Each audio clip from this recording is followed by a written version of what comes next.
Welcome to Maharashtra e academy. आजच्या व्हिडिओमध्ये आपण बेसिक मॅथमॅटिक्सचा सिलेबस समजून घेणार आहे।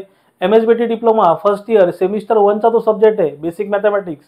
तो सगळ्या ब्रांचसाठी ते कॉमन आहे। त्याचा आपण सिलेबस समजून घेऊ। त्या सिलेबसमध्ये कोणते कोणते टॉपिक इथे मोस्ट इम्पॉर्टंट आहेत, कोणते कोणते टॉपिक इथे इझी आहेत आणि कोणते टॉपिक थोडे डिफिकल्ट आहेत, पण तुम्हाला नेक्स्ट सेमिस्टरला लागतील किंवा तुम्ही जे पुढे BTechला म्हणजे डिग्रीला ॲडमिशन घेतलं तर त्याचं नॉलेज तुम्हाला तिथे असलं पाहिजे। म्हणजे जेव्हा तुम्ही डिग्रीला जाल तेव्हा मॅथमॅटिक्स 3 आणि मॅथमॅटिक्स 4 मध्ये त्याचं नॉलेज तुम्हाला असलं पाहिजे।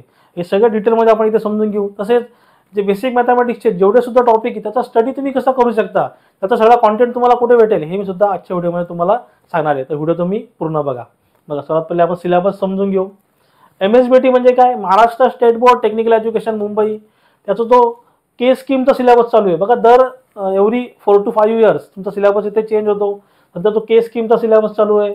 फर्स्ट इयर सेमिस्टर 1 के स्कीम मध्ये आपण सब्जेक्टला इथे कोर्स बोलतो। बघा सब्जेक्टला आपण कोर्स बोलतो बेसिक मॅथमॅटिक्स, त्याचा जो कोड आहे 311302।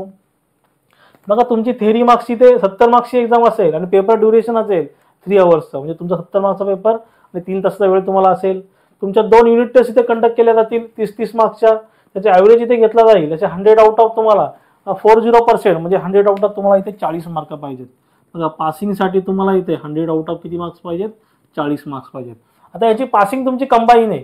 कंबाईन पासिंग म्हणजे कशी, एक्झाम्पलसाठी आपण पकडू का तुम्हाला दोन्ही युनिट टेस्टचा ॲव्हरेज आला, तुम्हाला इथे 20 मार्क्स भेटले।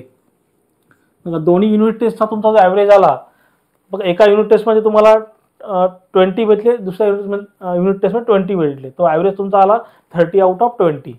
बघा आता तुम्हाला इथे 20 मार्क भेटलेले आहेत 30 आउट ऑफ, मग 70 आउट ऑफ, आता जी बोर्डाची एक्झाम होईल 70 आउट ऑफ, तुम्ही इथे 20 मार्क्स जरी स्कोर केले तरी तुम्हाला 100 आउट ऑफ 40 तुमची पासिंग इथे कन्सिडर केली जाईल। आता समजा असा एज्युम करतो तुम्ही इथे 30 आउट ऑफ, तुम्ही इथे 10च मार्क्स घेतले, 10 मार्क्स घेतले, तुम्हाला इकडे काय करावं लागेल 70 आउट ऑफ तुम्हाला इथे 30 मार्क्स स्कोर करावे लागतील। असे 100 आउट ऑफ तुमचे 40 मार्क्स आहेत। समजा इथे तुम्ही युनिट टेस्टमध्ये तुम्ही फेलच झाले किंवा तुम्हाला 0 मार्क भेटले, तुम्ही 70 आउट ऑफ 40 मार्क्स जरी स्कोर केले तर 100 आउट ऑफ 40 तुम्ही इथं पासिंग कन्सिडर केलं जाईल। बघा अशा प्रकारे कंबाईन पासिंग आहे। ही कंबाईन पासिंग तुम्ही इथे फॉलो करा। बघा आता सर्वात पहिले म्हणजे कोणते कोणते टॉपिक इथे तुम्हाला स्टडी करायचे आहेत, तर अल्जेब्रामध्ये तुम्हाला इथे लॉगॅरिथम, मॅट्रायसिस, पार्शियल फ्रॅक्शन, त्याचा वेटेज आहे 14 मार्क्सचा। एकदम सिंपल टॉपिक आहे, थोडंसं प्रॅक्टिस तुम्ही केली तरी मॅट्रायसिसची आणि पार्शियल फ्रॅक्शनचे न्यूमेरिकल तुम्ही सॉल्व्ह करा। आणि लॉगॅरिथम हार्डली तिथे 2 ते 3 मार्क्ससाठी विचारलं जातं आहे। थोडा डिफिकल्ट जो पार्ट आहे ट्रिग्नोमेट्री, म्हणजे तुम्ही 10th स्टँडर्डला कदाचित ट्रिग्नोमेट्री ऑप्शनला ठेवला असेल किंवा प्रॉपर प्रिपेअर केला नसेल तर इथे तुम्हाला थोडं स्टडी करावे लागेल। इथे बघा ट्रिग्नोमेट्रीचं वेटेज आहे 14 मार्क्सचं, allied angle, compound angle, factorisation, defactorisation, inverse, याचा तुम्हाला इथे ट्रिग्नोमेट्रीमध्ये स्टडी करायचं आहे। बघा थोडा एकदम म्हणजे सिंपल टॉपिक, म्हणजे इझिली तुम्ही तिथे मार्क्स घेऊ शकता। स्ट्रेट लाईनचं वेटेज 8 मार्क्सचं, इथे तुम्हाला स्लोप स्टडी करायचं आहे, पॅरलल लाईन स्टडी करायची आहे, परपेंडिक्युलर लाईन स्टडी करायची, अँगल बिटवीन 2 लाईन स्टडी करायचं आहे, डिस्टन्स बिटवीन 2 लाईन स्टडी करायचं आहे। एकदम सिंपल न्यूमेरिकल तिथे एक्झाममध्ये विचारले जातात। थोडासा डिफिकल्ट आणि नेक्स्ट सेमिस्टरला लागणारा जो टॉपिक आहे डिफरन्शियल कॅल्क्युलसमध्ये तुम्हाला इथे फंक्शन, आता फंक्शनचा वेटेज हार्डली 2 ते 3 मार्क्सचं आहे, पण डेरिव्हेटिव्हमध्ये तुम्हाला प्रोडक्ट डेरिव्हेटिव्ह, कोशंट डेरिव्हेटिव्ह, त्याचं यू इंटू व्ही रूल, असे काय काय तुम्हाला रूल्स इथे स्टडी करायचे आहेत। तसेच ॲप्लिकेशन ऑफ डेरिव्हेटिव्ह स्टडी करायचं आहे।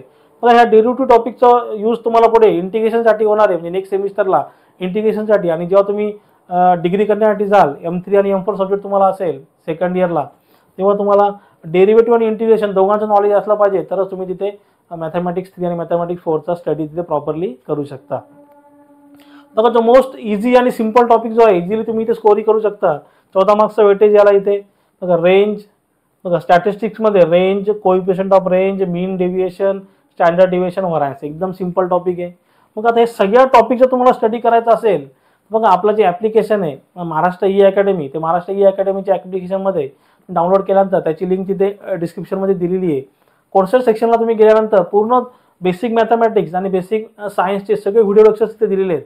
तसेच बेसिक सायन्सची जी MCQ टेस्ट सिरीज आहे ती सुद्धा तिथे तुम्हाला अवेलेबल करून देण्यात आलेली आहे, कारण त्याची जी एक्झाम आहे ती ऑनलाईन MCQ टाईप होणार आहे बेसिक सायन्सची एक्झाम, आणि बेसिक मॅथमॅटिक्सची एक्झाम तुमची कन्व्हेन्शनल वे होईल, जसं नॉर्मली पेपर तुम्ही सॉल्व्ह करता तसं होईल।